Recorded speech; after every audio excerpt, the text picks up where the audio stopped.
I've lived alone for 3 years, so I'm used to the silence. You learn to recognize every sound.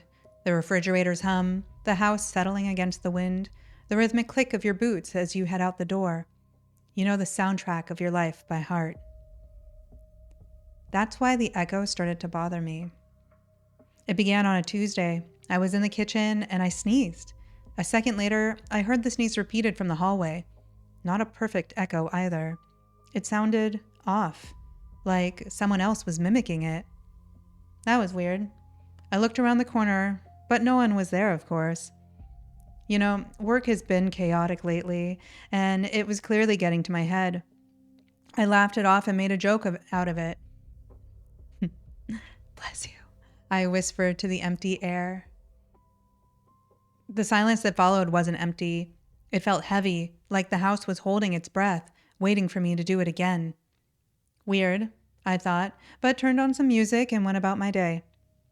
Over the next week, the echo continued at random. When it did occur, it was at an even greater delay than before. I'd drop a spoon in the sink at 6 p.m., and I wouldn't hear the echo of the metal hitting the basin until I was brushing my teeth at 11 p.m.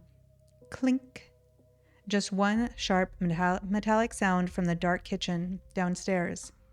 It's a weird feeling living in a house that's playing back your day at a different speed. I started testing it. I'd clap my hands 3 times, then sit on the sofa with a stopwatch. Nothing. Not for hours. Then, at 3:14 a.m., while I was drifting off to sleep, clap, clap, clap. By the 3rd day of testing, it wasn't funny anymore because the sound started changing.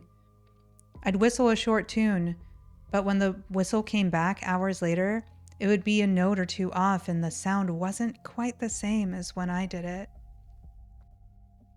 Yesterday was the tipping point.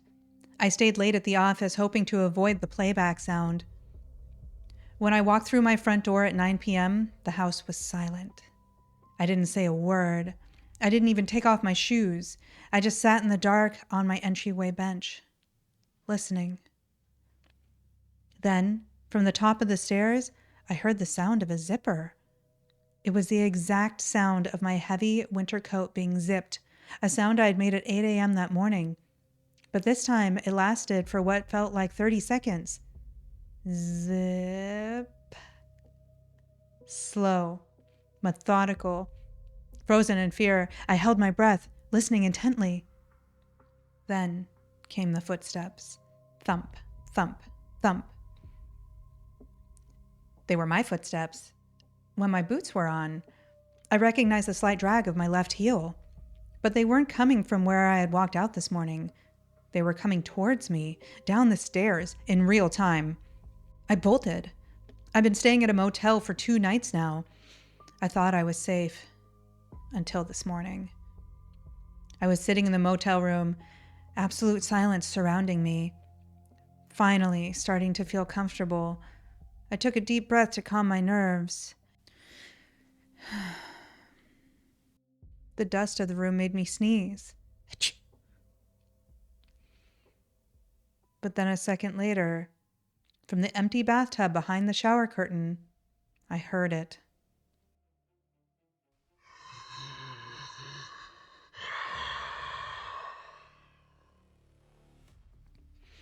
It was the sound of a deep breath, but it didn't sound like me anymore.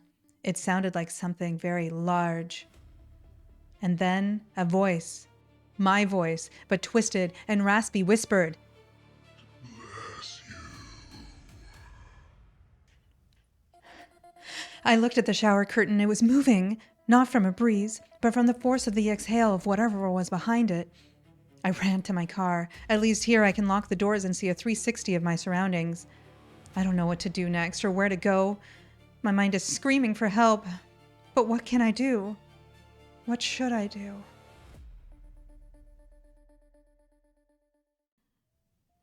Well, that was creepy. What's going to happen to her? How do you think she could even escape something like that? What is that, even? What would you do?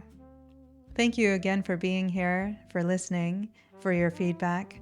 Please subscribe and leave a comment below. Let me know what you think.